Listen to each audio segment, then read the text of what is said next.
Many doctors are extremely wealthy and successful is because they take that hard income and they put it into assets. Yep. And what you're referring to is your active income versus your passive income. So, like your example of saying the heart surgeon and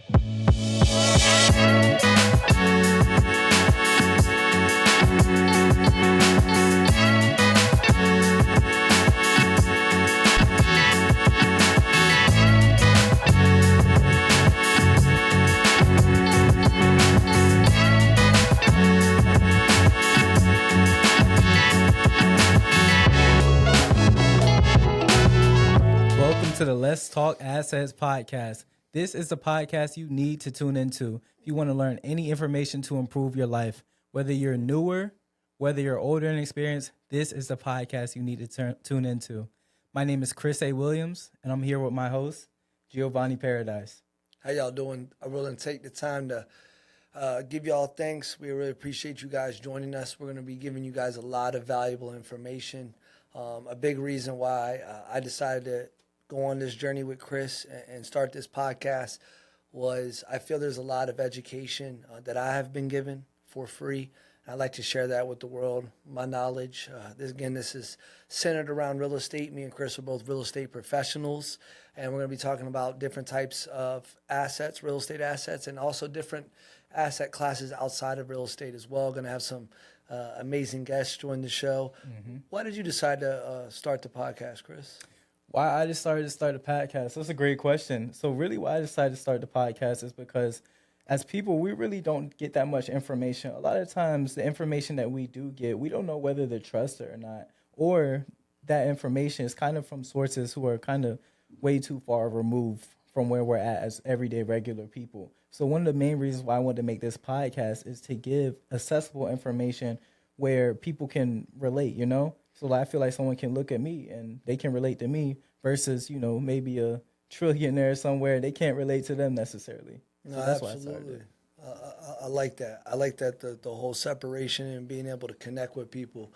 Because a lot of times people see successful people and they think that they're so much different than them when they're really not. As I've climbed up and leveled up in life, I've found out that they're just like me and you. Yep. Yeah, absolutely. Where are you from, Chris? Virginia Beach, born and raised. Where are you from, Gio? Same place, born and raised, Virginia Beach. Yes, sir. So before we even get any further, Gio, let's really talk about what is an asset. Because as y'all see, really, we're focused on assets, but we need to tell the people really what is an asset, going to the most simplest level.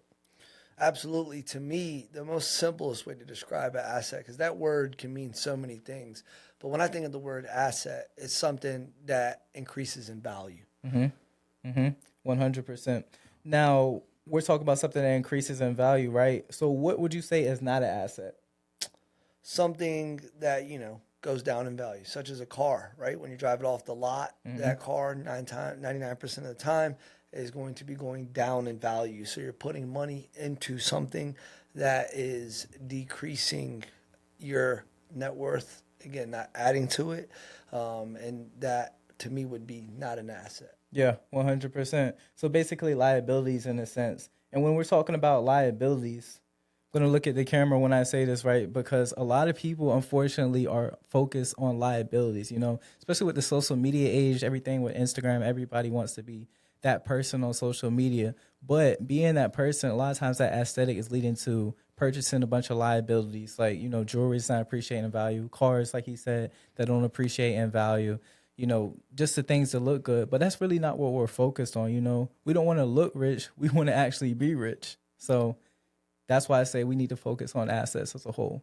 Absolutely. And then I think that, me and Chris are about 10 years apart. But I think that, the generations that came before me, you had this whole ideology of you're going to go to college for 4 years. You're going to rack up massive debt if you don't get a scholarship. And then you're going to go work a 9 to 5. You're going to put money in a 401k. You're going to get a mortgage. You're going to get a home loan and get credit card debt, right? Yep. Why is it so easy to get credit cards? Because they want you to be in debt, right? Again, liability, not an asset. And so that is one of the main things that I've learned from people a lot further than me in life is as you continue to increase your income, your earned income, is to keep your liabilities the same, right? Yeah. So don't upgrade your lifestyle. and don't go buy jewelry. Don't go get that new credit card. Don't, go buy that brand new car. Because, in American society, everything is marketing. We get thrown so much stuff where we're in a consumer-based type society. And that's where that old adage of keeping up with the Joneses comes from, right? And that keeping up with the Joneses, that mentality of acquiring liabilities, not assets, is what keeps people kind of stuck in that rat race. They cannot escape their 9 to 5. Yeah, 100%. But when it comes to that, I mean, just thinking as a person, right? Because I was one of those persons at one time, right? It's like, man, all my peers are ascending to such a high level. It's like, I want to feel like I'm part of the group. So it's like, okay, for a person like that, what would you say a person like that, what should they do? You mean someone that's kind of in the 9 to 5 right now? Yeah, someone that's in the 9 to 5 or just kind of getting their life started, but maybe they're around a lot of successful people. Like I said, just a temptation from social media, like actually wanting to be a part of something. The biggest thing I discovered, and again, all this information has been given to me, and then I've put some of it into practice, is you have to buy back your time. When you're working 9 to 5, you're building someone else's business, right? So if you make $20 an hour, working at a 9 to 5 job, and you go buy a T-shirt that costs $20, you're wearing an hour of your life, essentially.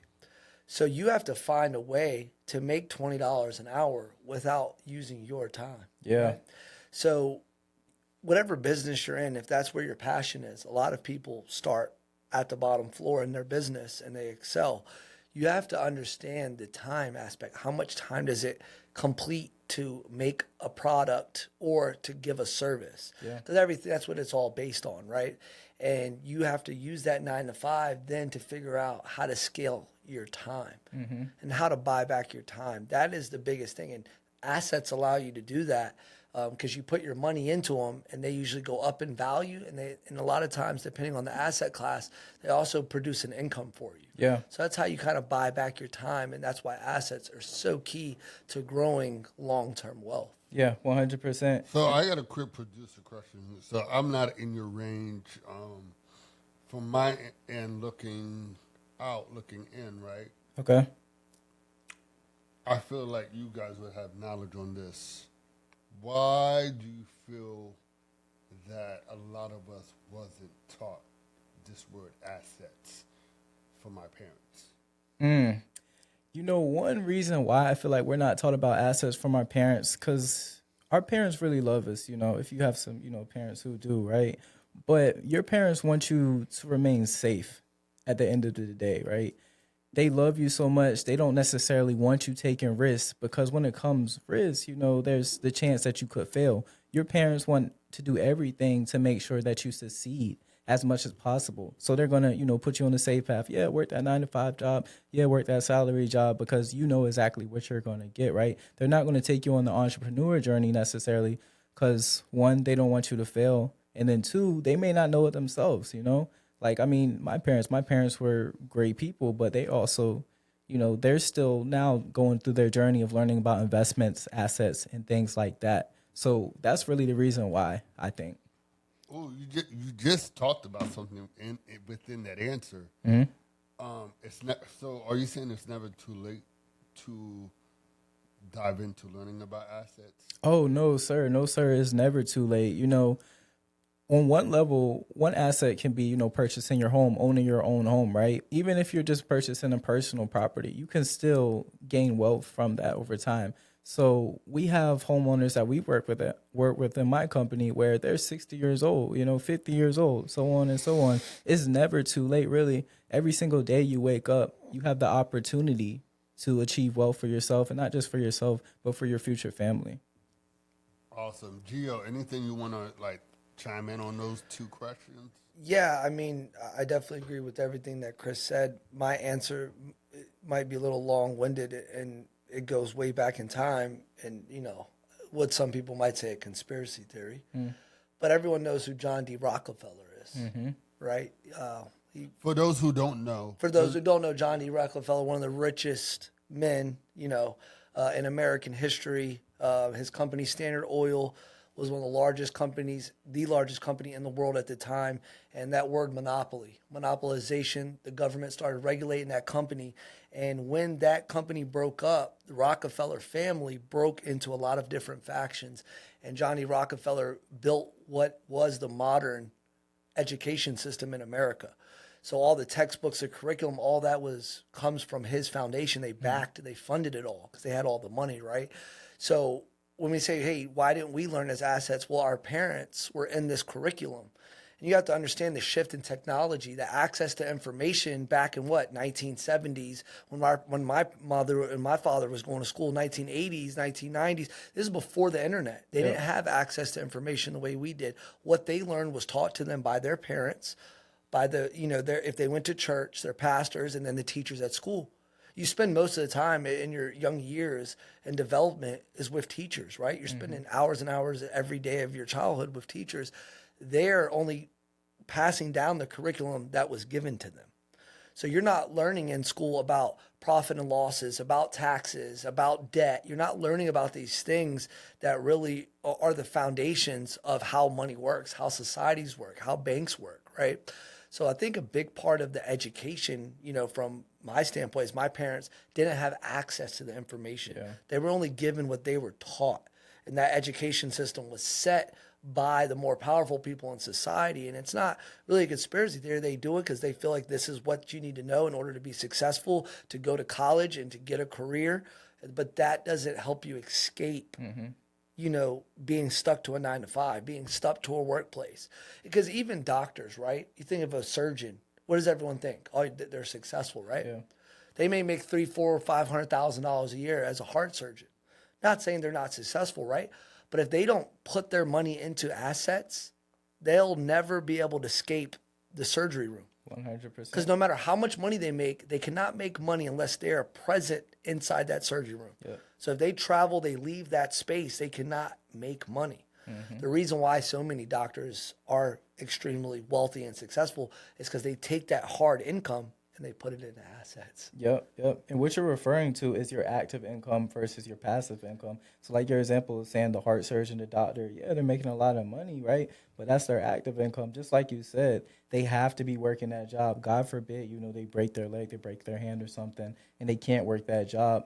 Where does their money come from, right? If they don't have any passive income. But you gain your passive income through your assets. So it's like, okay, take that same heart surgeon, for example.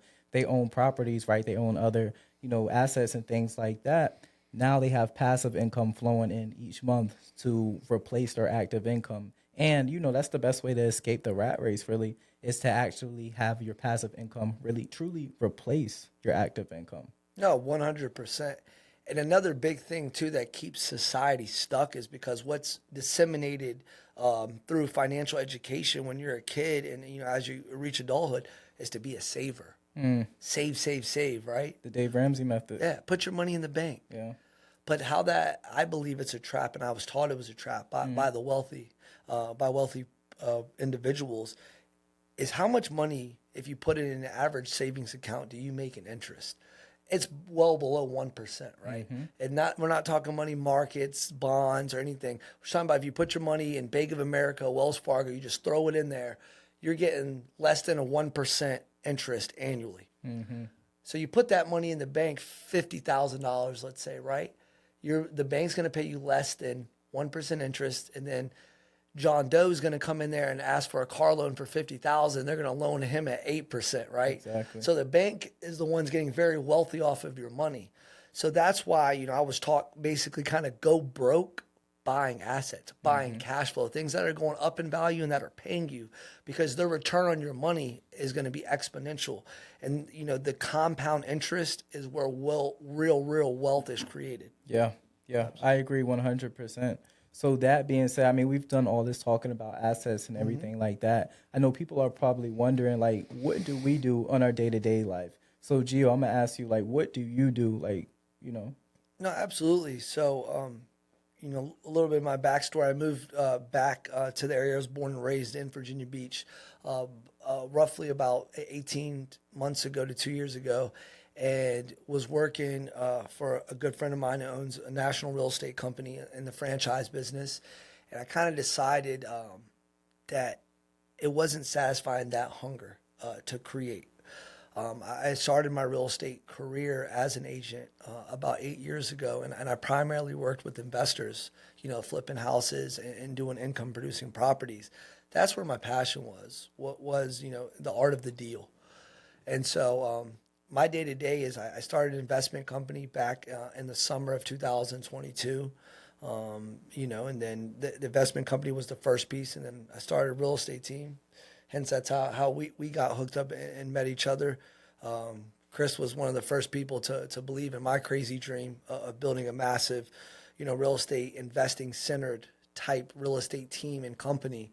So that was, on my day to day involves, handling a lot of different real estate transactions centered around investing, managing projects, and managing people that are now doing what I'm doing, investing in real estate in other markets outside of Hampton Roads. And tell the people what it's called. They want to support. Yeah, the name of my real estate investment company is the Camus Group.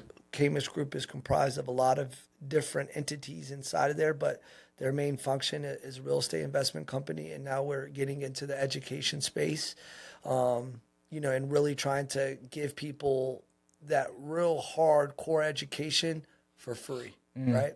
Trying to educate people to give them opportunities. Yeah. And then, so, obviously that's what I do. And we got hooked up. Tell us about how you got into real estate, Chris. What does your day-to-day look like now? Oh, I love it. I love this question, right? So, of course, my name's Chris A. Williams. I'm 24 years old as of right now, right?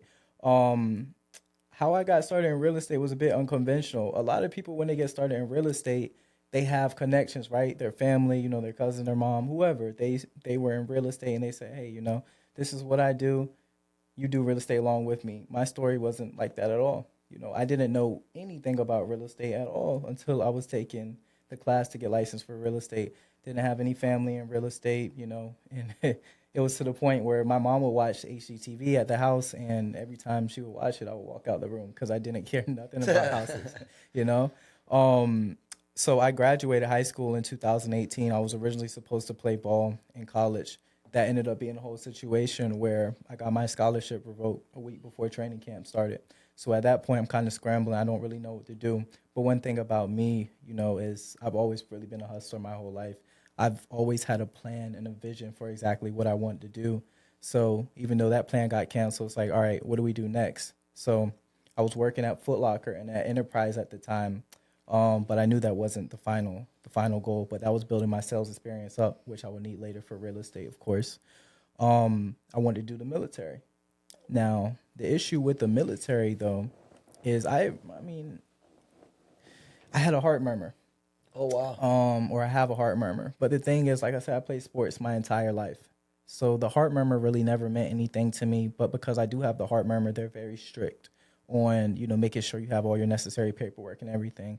So make a long story short, it became like a whole 1.5 year long process to get approved to even go to MEPS for the military. So in that time, like I said, goal-oriented, focusing on what's next, that's when I discovered real estate. I actually really started looking into real estate when I was at Enterprise cleaning cars. Oh, wow. One of the podcasts I listened to, one of the hosts, he was always talking about real estate and the benefits, and every single day he would always talk about real estate. So I started doing my own research, and I realized he was talking about real estate investing.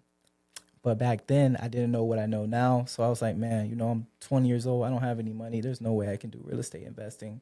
But I didn't let that stop me. So I started looking into more avenues, and real estate agent popped up. So that I decided that's what I wanted to do based on my personality, based on what I knew was that I would be good at, to be a real estate agent. So I went on Indeed.com, typed in real estate agent, and looked for places that were hiring, but people who weren't licensed yet. So there were only 2 places that were hiring at that time.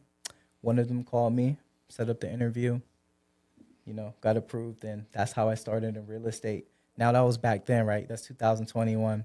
Fast forward to 3 years later now. We're in 2024. So, Absolutely.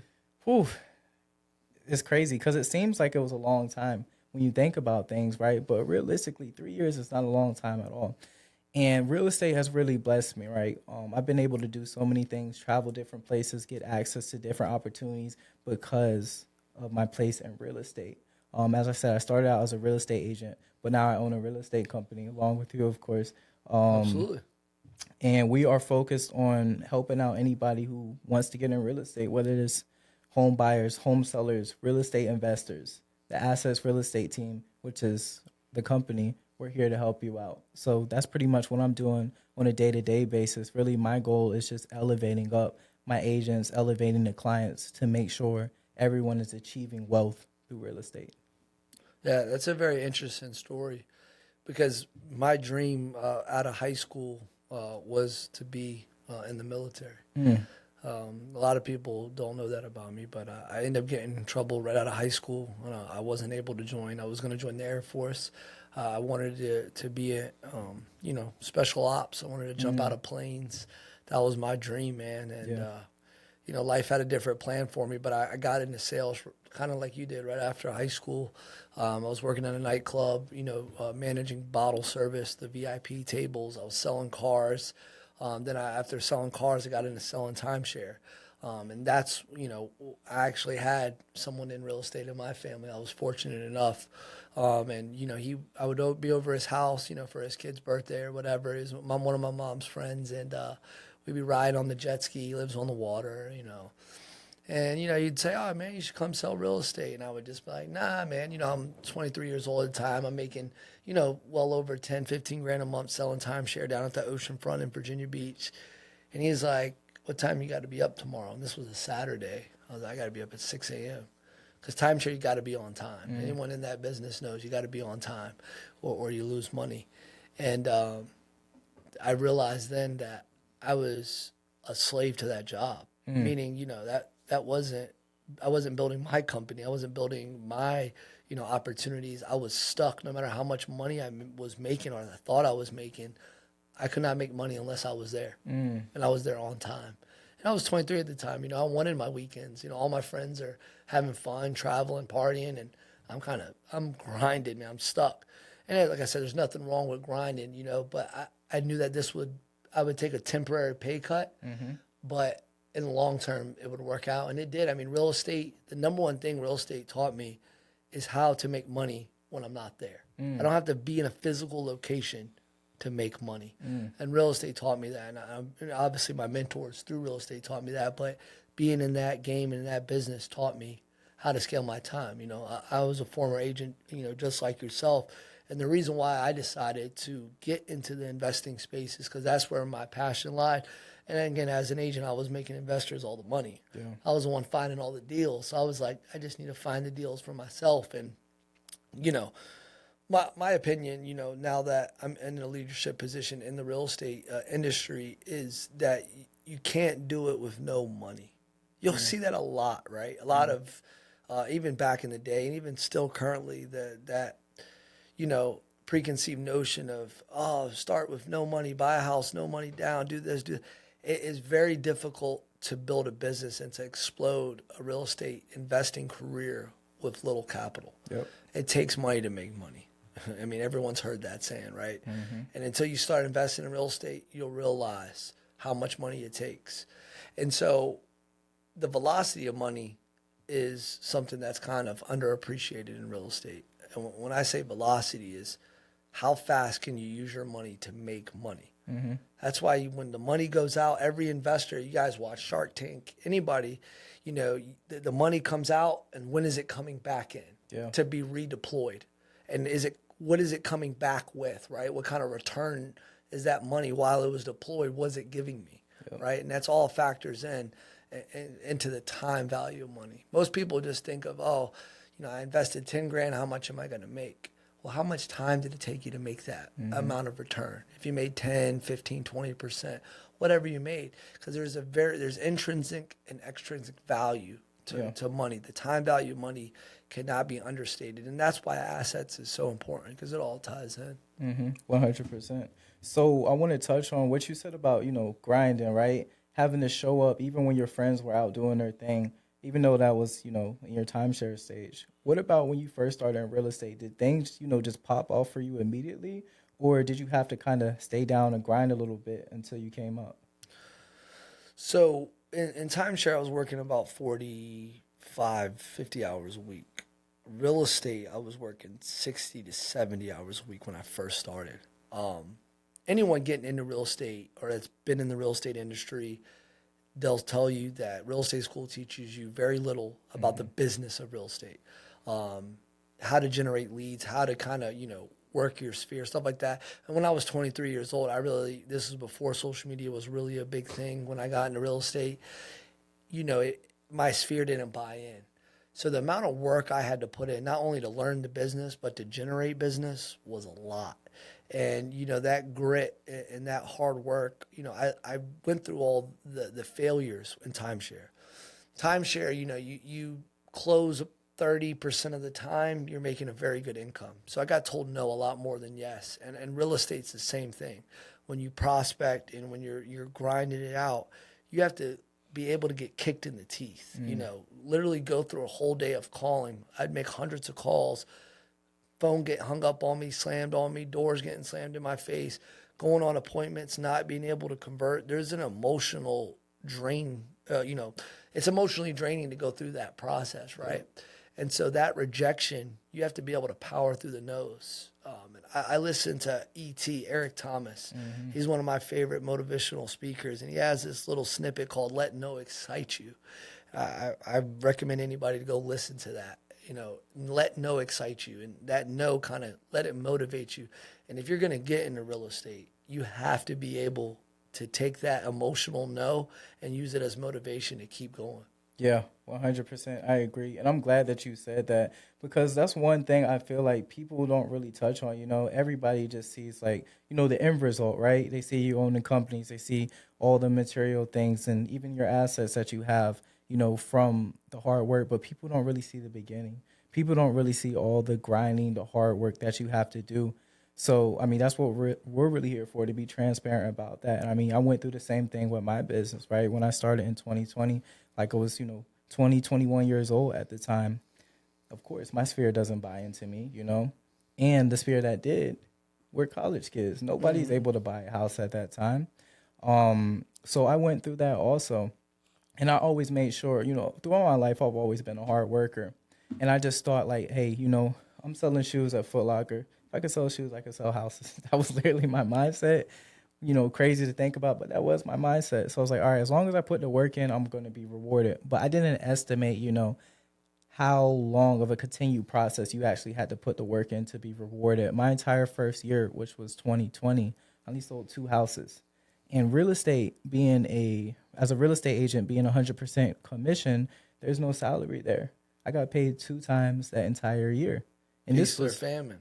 Yeah, 2 times that entire year. That's and you crazy. got to think, this was in 2020, right? So a lot of my friends were rich at the time because they were doing PPP loans, unemployment, everything like that. People are getting $600 a week minimum off of unemployment. That's not even to do with PPP loans. So think, all my friends are rich. I'm getting paid nothing 2 times the entire year. But the thing is, you just have to put in the work consistently. And the thing, about principles of life and just having faith, if you put in the work, you will be rewarded for it. So even though I only did 2 homes that year, the next year I did 24 deals, right? And just so on and so on and so on. And each year since then has been better. But you got to think, if I would have quit in 2020, I would have never reaped any of those rewards that I would have got. You're laying the foundation. And Exactly. I think you brought up a very valuable point. And what I was trying to explain to you, or explain earlier, about the timeshare. When I quit timeshare and got licensed, obviously, I wasn't making 10 grand a month in real estate, right? Nowhere near that in the beginning. But what I did long term was I brought back my time. Yeah. I had to sacrifice income I had to sacrifice income in the near term for long-term freedom, because it wasn't about 6 months before I started making 10 grand. That's just because I was in a very good position, leadership position. I had very good mentors, and I really understood working with investors was the way to go, because I was getting paid twice. They were buying houses, flipping them, and I was relisting them. And so it wasn't about 6 to 8 months where I was traveling. And then when I was traveling, I had about, I think, 10 to 12 active listings in time. I went to the Caribbean, and I'm there on the island. I'm getting phone calls. Hey, can I show your property at 123 Apple Street? was like, yeah, sure, go ahead. They would show it. I'm coming out the water. I'd have a missed call. I'd call the agent back like, hey, there's an offer in your email. Mm-hmm. And I was ratifying an offer. I'm like, man, I just made like $5,000. And I'm like, man, I'm on vacation. Like, then it's like a light bulb. I'm like, this is it. Like, this is the life that I want to live. This is why I got into real estate. I sacrificed a lot. I starved for a while. I went through a lot of my savings to pay my bills while I was getting licensed and learning the game. But now it's paying off because now I'm living the life I want to live, a life by design. Yep. And that's what I think real estate and then even investing in assets in general allows you to do. It allows you to design your life, live a life by design, kind of do what you want. Time freedom more than material possessions is very key. 100%. So I got another producer question. Yes, sir. Because I know a lot of people, they, how do I phrase this? So they might not want to specifically be in the real estate game, and they have that entrepreneurial mindset. Do you guys feel like people can take you guys' principles and maybe, if not apply it to real estate, then to fund what they want to do? Or can they take your principles and apply it to their own strategic planning when it comes to other business avenues outside of real estate? Yeah, I mean, I would say 100%, right? I'll give pretty, a short but detailed answer. The principles we're talking about is going to apply no matter what type of business that you're into. Now, of course, we would say real estate is the best way to go because over 90% of millionaires, they achieve their wealth through real estate. So real estate is the smartest asset to gain. But let's say you don't want to do real estate for whatever reason. Okay, for whatever your business, you got to have foundation. You got to have principles, right? Consistency is one. Hard work, showing up constantly, right?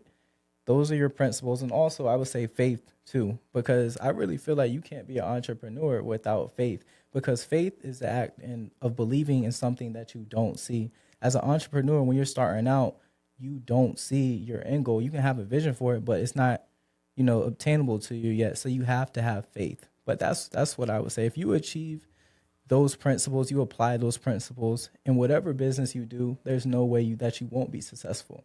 Yeah, and I totally agree with you. If I'm translating the question right, is basically if not real estate, is there other ways that these principles that we apply to the real estate business, do they translate, right? And just think about it. Let's talk assets, right? Real estate is just one asset class. Mm-hmm. There's a lot of different asset classes where you can get very wealthy, right? You have to think about things. What does your current cash flow look like? Can you sustain investing into an asset class long term? What is your threshold or your pain tolerance for risk? Everything's about risk, right? Why, like you use that metric, 90% of the millionaires in America are real estate. Why? Because there's risk mitigation. You invest in real estate, it's a calculated risk, right? Because real estate as an asset doesn't go to zero. Even in the real estate, when they crashed, the 08-09 crash, real estate didn't go to zero. There's a floor, right? And, you guys obviously look at the different economical, vital signs, keep up with the market cycles, everything else. But real estate doesn't go to zero. So that's why a lot of people invest in real estate. Do those principles translate? 100%. But again, you have to consider a lot of other factors when you're investing into another asset class. And some of the other asset classes, which, we're going to get into in another episode, but they require a lot more education. Mm-hmm. A lot more education, a lot more expertise, and sometimes professional credentials, licenses, in order to get into them effectively. You don't need a real estate license to invest in real estate. Yep. 100%. You can literally start today off of YouTube. And the best recommendation, right, for someone who wants to get started in real estate, let's say they don't have any capital, they don't have much knowledge. What I would say would be JV, which is joint venture, right? Go to someone who has that knowledge, who has, a place in the market that's doing consistent business. Come to them and say, I want to learn, but also provide value to them too. Don't just come to them and be like, hey, I want to learn, what can you give me, basically? You got to give them something in return, right? So every business to scale, that one person, they're not doing everything, right? So maybe they need someone actually going out to the properties and finding leads for them. You can do that for them because as a person who doesn't really have much to offer yet, what you do have to offer is your time.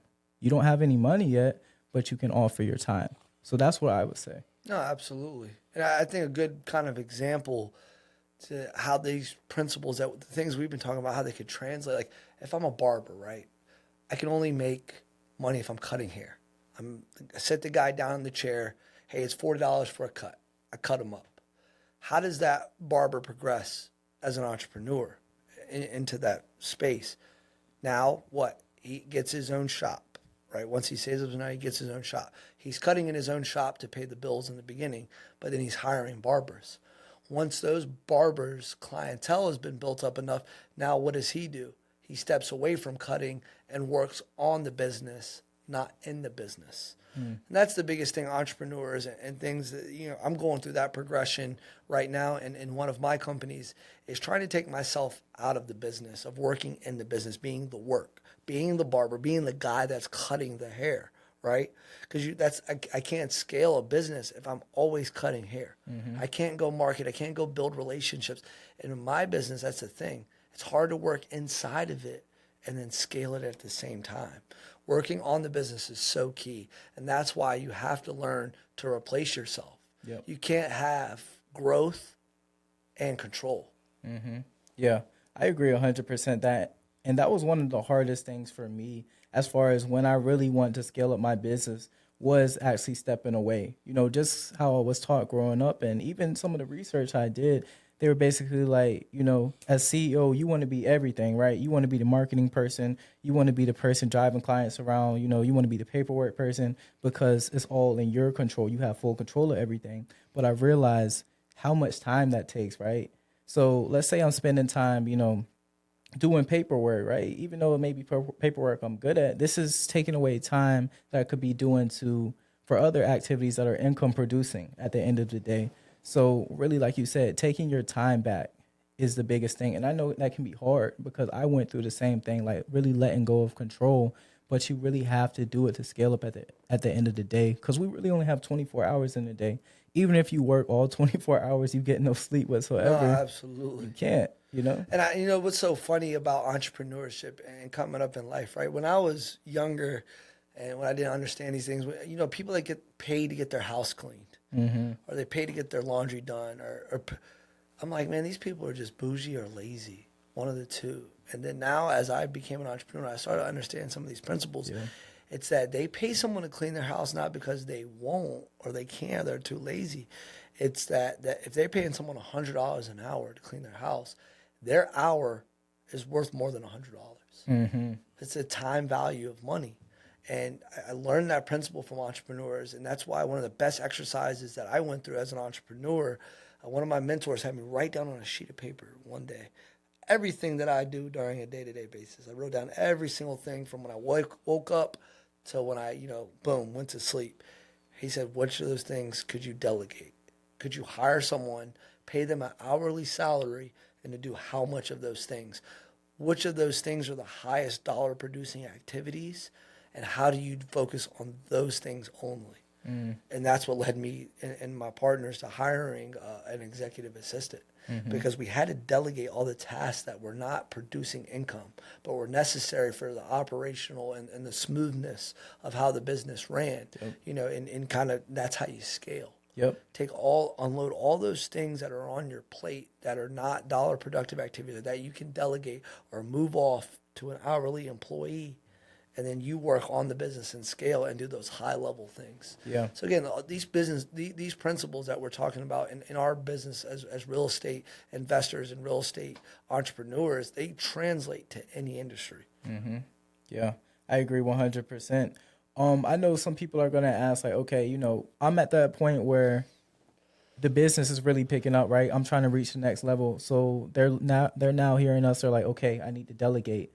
Now, for those people, they're going to ask, okay, for that person I hire, how do I make sure I'm hiring the right person? So what advice would you give? Because you said you just hired an executive assistant. So what advice would you give when it comes to hiring that person?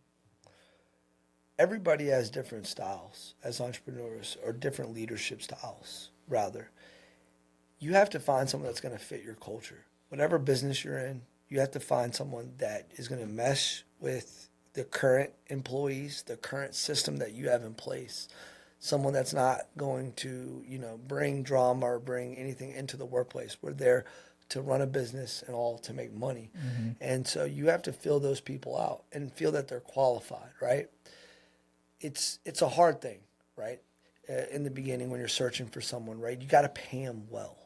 That's the thing. Mm-hmm. A lot of businesses, again, I learned this from people that aren't in the real estate business. Again, I have mentors that are in different industries. You have to pay them well, because once you train them up and you don't pay them well, they're going to leave it for the first sight of the next opportunity. Mm. Their loyalty to you only lasts but so long when the money's extreme difference, right? So, for example, if I'm paying my executive assistant $20 an hour, and then I'm also teaching her things, making her more resourceful and more valuable, and then someone comes along and offers her $28 an hour, I realistically cannot expect her to stay at my company. Yeah. So you have to take care of your people, first and foremost, when you're hiring someone and you get a good vibe from them and they're very qualified, meaning they can do everything that checks the box. They may come under the assumption of, hey, I'm only going to make $25 an hour. Well, you know what I did for my executive assistant? I said, look, we're going to pay you more than that, because they had all the credentials and I felt they were going to be a good fit for the culture. And it's paid off and done wonders for my business. But a big part of hiring someone is you fire fast and hire slow. Mm. So we went through about 10 interviews before we found Say that again. You hire slow and fire fast.